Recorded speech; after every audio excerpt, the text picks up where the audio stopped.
Oh yes, CES has come and gone, and a lot of things are coming out from that expo. We're going to talk about that today on Knew Amsterdam Radio and what that means for you and your creative projects. I got to say, Knew Amsterdam Radio is brought to you part by Anchor FM. Have you ever thought about making your own podcast?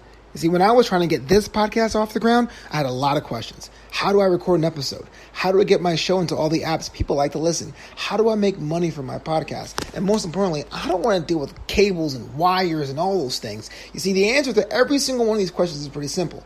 Anchor.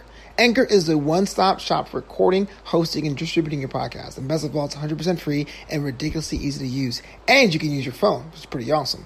Now, Anchor can match you with great sponsors who want to advertise on your podcast. That means you can get paid to podcast right away. In fact, that's what I'm doing right now by reading this ad.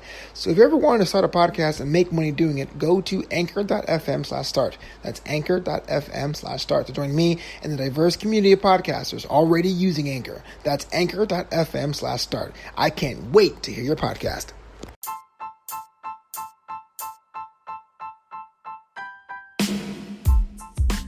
How's it going, everyone? It's Flobo Boys, and you are listening to Knew Amsterdam Radio, the podcast that could. Every edition, we take a look at what's going on around us in the world and news and headlines and culture, and try to extract that and see how we can apply that to the things we're working on, whether it's an idea that it's in the finishing stages or something that's ongoing or something you're just thinking about you wanted to do, right?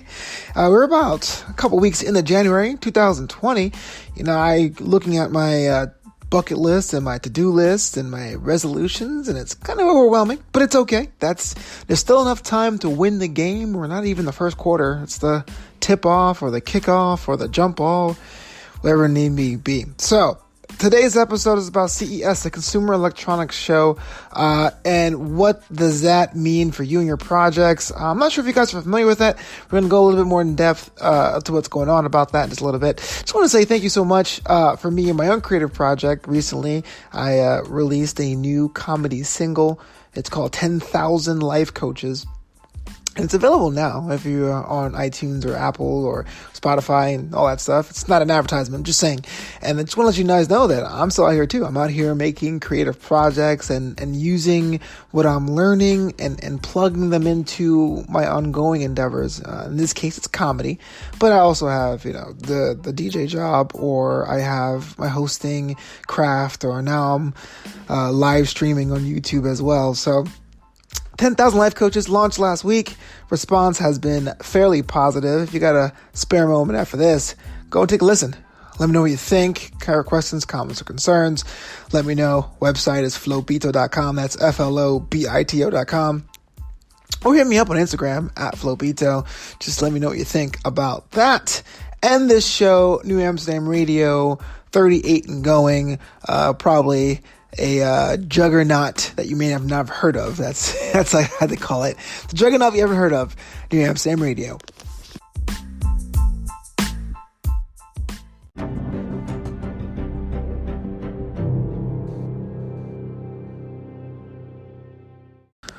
Yes, that means the Consumer Electronics Show is come and gone. Another edition. In fact, I didn't even know this until doing research for today's episode. But this expo, if you will, has been around for over 50 years. The first one was in June of 1967. If you guys are not familiar with this is like the Westminster Dog Show, the Super Bowl, WrestleMania, the Oscars for anything electronic. We're talking things with consumer applications, corporate applications, even things that are speculative or concepts. It's like an auto show too. And journalists and fans alike all descend Las Vegas. Usually it's in Las Vegas for those couple days to get the name out there. Because whether or not you have the new product or innovative service, or you're servicing the product or innovative service, or you just happen to be someone that may have an idea not ready yet, everyone kind of shows up and it hangs out cards, and it's a giant love in for the sake of that. South by Southwest is kind of like this, but South by Southwest has a little bit more of a running gun way of approaching it compared to this. I mean, it's getting pretty big itself. But the Consumer Electronics Expo show was something that I first heard about when I was working in the test and measurement electrical engineering space. the company I work for, we're trying to determine whether or not we should send engineers out there for the conference, because the year before, the 3 or 4 that went kind of skirted the Expo itself and went to go drinking and have a good time and gallivant and things like that. So I never got a chance to go. I always wanted to, but the concept is there. There was awards given out for best in class for consumer applications and small scale or new innovative products, new innovations, new products. And then the whole thing is just amazing. The idea that you can have a very, very small idea and have it watch it grow. I know someone I went to, actually, I was going to say film school, but it's not true. I knew someone I worked with at a broadcasting company at Fox when I used to work there. Her and her partner, significant other, launched this augmented reality company. And it's amazing to see how, in their spare time, they made this thing that, to be honest with you, they tried explaining to me at the time, and I didn't get it. But it's not for me to get, because all I'm seeing now in the news is this company's getting picked up and it's getting seen bigger and bigger. It's being seen by bigger and bigger companies and properties. And before you know it, I can imagine, if they're not there already, at a show like the Consumer Electronics show, this to put their words out there to a brand new platform and audience. And that, to me, tells me the first thing, before we can even get to the analysis of everything, is just, working at it, working at your platform, working at your craft, and the stage may get bigger and bigger just on the sheer will of your dedication to your work. But the thing that really hit me, too, is that it's kind of like a casual honoring for those who may not be even into electronics, or, it's not really a hardcore kind of thing. In a lot of ways, it reminds you of Comic-Con, San Diego's version, because you don't necessarily have to be in comics. In fact, you can make the argument now that Comic-Con is less about the comics than the entertainment itself, and you could be less about motherboards and circuits and be more about the wow factor of the eventual products. Something to consider.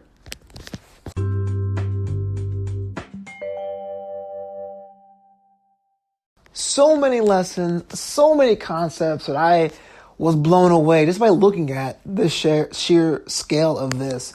Let's talk about the idea of the Expo itself, right? You can take this as literal as possible and say, hey, I work at this. Let me go to an Expo highlighting this. I like to make stationery. Let's go to stationery expos, in which there are many. And if you're doing stationery, the biggest one's in New York. I think it's like in September every year. Check it out.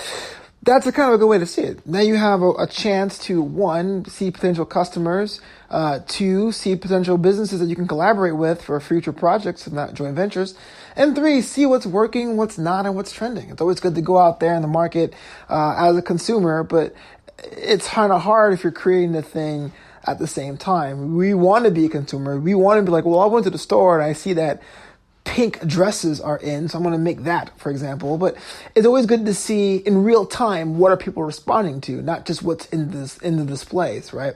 So I would recommend trying to find an expo for whatever you're working on. As a wedding DJ here in Southern California, there's lots of expos, not necessarily for DJ specifically, but for weddings. So you'll go and be basically corralled by a vendor.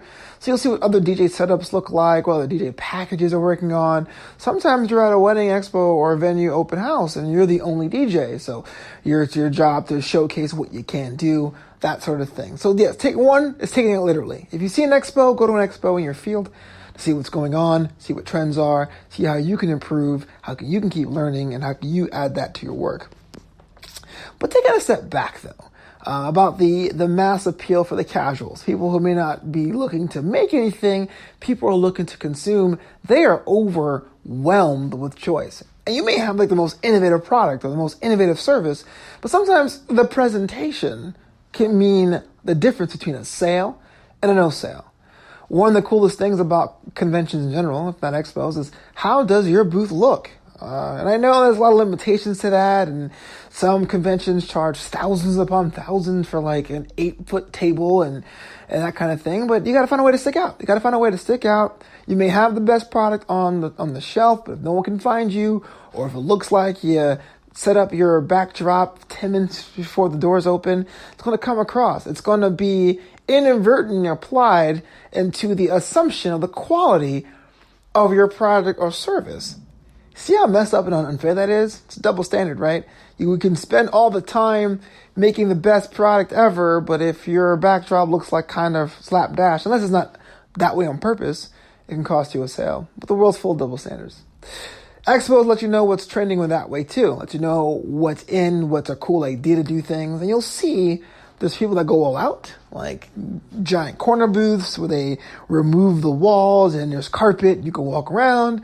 There's some people that struggle, with their booths. Man, I wouldn't do that. I wouldn't do this. And there's some that say, hey, look, they've done a lot with little. Hey, they made this work, even though they got the short end of the stick in this booth in the corner around the convention center.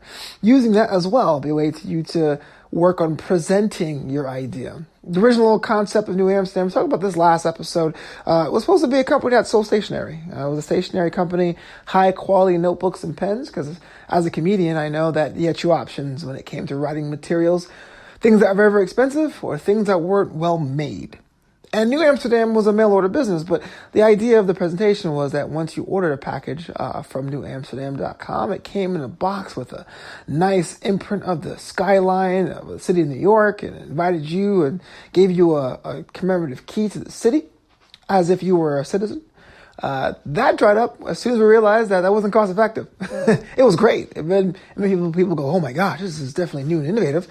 But it wasn't something that really helped us on the bottom line. So we found out a way to kind of went underground with it. We tweaked it a bit, had a little bit more of a stamp to approval to a secret society kind of vibe. We didn't have to go all out with the packaging, whatever. Maybe it's ultimately a bad example because the stationery business no longer exists. But to me, it was kind of cool to be able to try something, see what other companies in my space, in this case it was stationery, what they were doing and try to tweak and make sure it's available to most people at once. That's why I feel like expos are always a good thing. If you're going to see the competition, if you're going to just enjoy it, if you just want to get the air of things, if you want to network with people that you may have a complimentary product.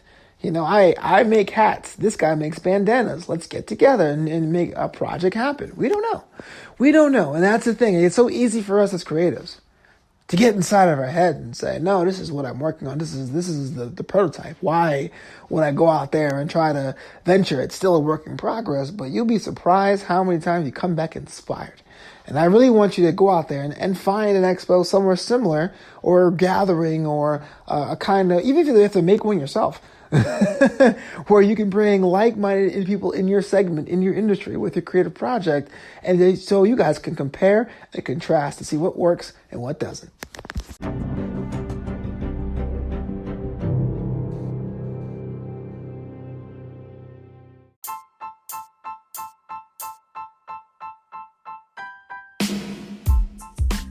That's all the time we have for this edition of Knew Amsterdam Radio. Check out this episode and all other episodes available at knewamsterdam.com. The podcast is now being syndicated on YouTube. That's where most of the new episodes are going. But if you have iTunes, if you have Spotify, Google Podcasts, and Stitcher, and Spreaker, Deezer also, all the episodes are back, all the way back to episode 1, The Manifesto. Go back, listen. These podcasts aren't really long. You could probably pop a couple in on a lunch break or you're walking the dog, and please tell a friend about the show. My name is Flobo, and this is Knew Amsterdam Radio. And until next time, the city is yours.